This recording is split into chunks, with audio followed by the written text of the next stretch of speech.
Hello friends, आज की video class 12th physics वालों के लिए बहुत ही ज़्यादा इम्पॉर्टेंट है क्योंकि आज की वीडियो में हम क्लास 12th का ऐसा मोस्ट इम्पॉर्टेंट टॉपिक करने वाले हैं जो आपको एग्ज़ाम में देखने को ज़रूर मिलेगा।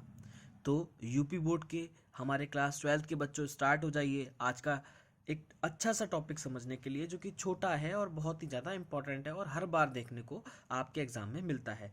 क्या है? धारामापी का अमीटर में रूपांतरण। ठीक है, बहुत ही इजी तरीके से इसको समझेंगे। और अगर आपको वीडियो पसंद आए तो वीडियो को लाइक कीजिएगा और फ्रेंड्स के साथ ज़्यादा से ज़्यादा शेयर कीजिएगा। तो आइए बिना टाइम वेस्ट किए हुए अपने डेरिवेशन को स्टार्ट करते हैं। ठीक है, ये डेरिवेशन नहीं है वैसे तो, क्योंकि इसमें थोड़ी सी कैलकुलेशन है, ज़्यादा नहीं है, लेकिन एक फॉर्मूला डिराइव हो रहा है और डिराइव जब होता है तो हम उसको डेरिवेशन ही नाम दे देते हैं। ठीक है, तो सबसे पहले हमें क्या करना है, हमने देखा कि धारामापी का अमीटर में रूपांतरण। अब आपको पता होना चाहिए कि धारामापी क्या होता है, मतलब गैल्वेनोमीटर क्या होता है और अमीटर क्या होता है। सबसे पहली बात तो आपको ये पता होना चाहिए। तो क्या आपको पता है? आप सोचिए कि गैल्वेनोमीटर और अमीटर में क्या डिफरेंस है। तो देखो, मैं आपको बता दूं कि गैल्वेनोमीटर और अमीटर में एक छोटा सा डिफरेंस है। क्या? ये देखिए कि जो गैल्वेनोमीटर होता है, ध्यान से देखिएगा कि जो गैल्वेनोमीटर होता है वो धारामापी होता है, डिटेक्ट करता है, संसूचक होता है जो धारा को माइक्रो एम्पियर में मापता है। लेकिन जो अमीटर होता है वो धारा के मान को माप कर बताता है एम्पियर में। आ गई मेरी बात समझ में? तो हम कह सकते हैं कि बड़ी धारा को मापने के लिए हमें किसकी माप आवश्यकता होती है? बड़ी धारा को मापने के लिए हमें, हम कह सकते हैं, अमीटर की आवश्यकता होती है। और छोटी धारा को, यानी कि थोड़ी सी धारा को मापने के लिए हमें डिटेक्ट करने के लिए गैल्वेनोमीटर की आवश्यकता होती है। तो यदि एक निम्न मान के प्रतिरोध को धारामापी के समांतर क्रम में जोड़ देते हैं, यहाँ पर धारामापी किसको बोल रहे हैं हम? गैल्वेनोमीटर को बोल रहे हैं। किसको बोल रहे हैं? गैल्वेनोमीटर को। तो ध्यान से समझिएगा, यदि एक निम्न मान के प्रतिरोध को धारामापी के समांतर क्रम में जोड़ देते हैं। अब देखो, मैं आपको डायग्राम के थ्रू इस चीज़ को मैं समझा देता हूँ कैसे कर रहे हैं हम। ध्यान से समझिएगा मेरी बात को, बहुत ही ज़्यादा इजी है।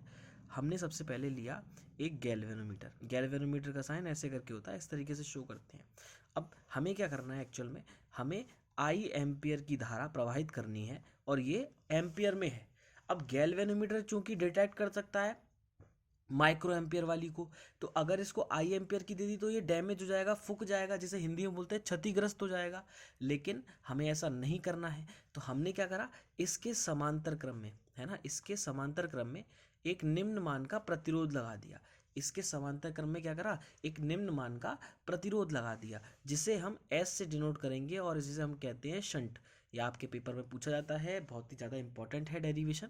अगर वीडियो पसंद आ रही हो तो वीडियो को लाइक कीजिएगा और चैनल को सब्सक्राइब कीजिएगा। ठीक है, तो इस तरीके से हम डायग्राम को बनाते हैं। अब होगा क्या, अब जब धारा आ रही होगी तो वो दो पार्ट्स में डिवाइड हो जाएगी, कुछ धारा इधर चली जाएगी और कुछ धारा इधर चली जाएगी। तो होगा क्या, ये जो शंट है अपने पास, ये आई धारा आ रही थी, अपने पास ये धारा, इसके पास तो जितनी जानी चाहिए आई सफिक्स में जी, क्योंकि गैल्वेनोमीटर को हम जी से डिनोट करते हैं।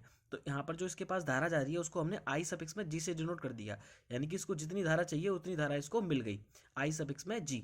और बाकी बची हुई, यानी कि आई में से आई जी निकल गई, बाकी बची हुई कहाँ जा रही है, आई माइनस आई जी कहाँ जा रही है, शंट के पास जा रही है। तो ये आई माइनस आई जी इधर निकल जाएगी। आ गई मेरी बात समझ में? गैल्वेनोमीटर क्षतिग्रस्त भी नहीं हुआ और एक प्रतिरोध लगा के काम भी बन गया।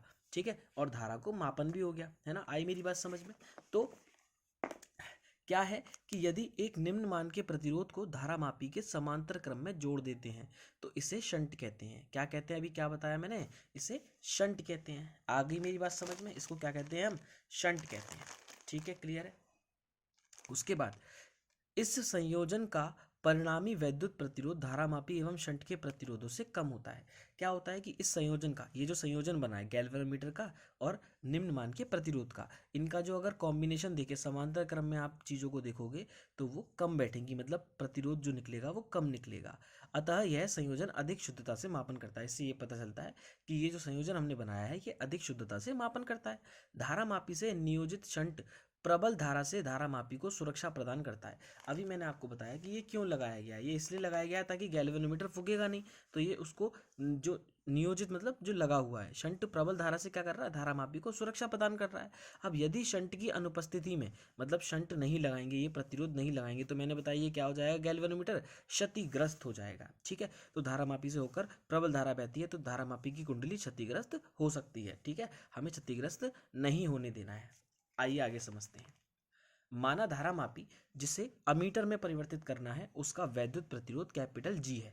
हमने मान लिया कि उसका वैद्युत प्रतिरोध कितना है, कैपिटल जी, तथा इसके समांतर क्रम में हमने एस शंट लगाया गया है। तो अमीटर से मापी जा सकने वाली अधिक धारा कितनी है, आई एम्पियर है। मैंने बोला था कितनी टोटल भेज रहे हैं, आई एम्पियर। अब उसमें से धारामापी में कितनी चली गई, आई जी, तो धारामापी में आई जी धारा जाती है, तथा शंट एस में कितनी जा रही है, फिर बची हुई आई माइनस आई जी धारा होकर जाती है। तो ध्यान से समझिएगा, आपने क्या देखा, आपने ये देखा कि ये यहाँ इस पॉइंट पर क्या हो रहा है, सब चेंज हो रहा है। तो इस पॉइंट पर जो धारा इधर जा रही है आई जी, और आई माइनस आई जी इधर जा रही है। तो हम कह सकते हैं कि अगर हम एस के सिरों पर वोल्टेज देखें, भाई आपको पता होगा समांतर क्रम में सिरों पर जो वोल्टेज होती है वो समान होती है। यहाँ पर वोल्टेज देखें, यहाँ पर हम क्या कहते हैं, विभव का मान देखें, और यहाँ पर विभव का मान देखें, तो दोनों पर क्या होगा, बराबर होगा। और आप जानते हैं ओम के नियम से विभव बराबर क्या होता है, धारा गुणा में प्रतिरोध होता है।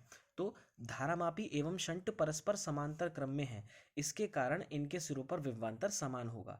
धारामापी एवं शंट कैसे हैं, परस्पर समांतर क्रम में, और मैंने बताया समांतर क्रम में क्या होता है, विभवांतर या विभव समान होता है। अर्थात अगर विभव का मान देखें तो यहाँ पर विभव का मान देखें तो हमने मान लिया इसका प्रतिरोध जी है, और यहाँ पर धारा जा रही है आई जी। तो इसमें विभव बराबर क्या होता है, धारा गुणा में प्रतिरोध, तो आई जी इंटू में जी हो जाएगा।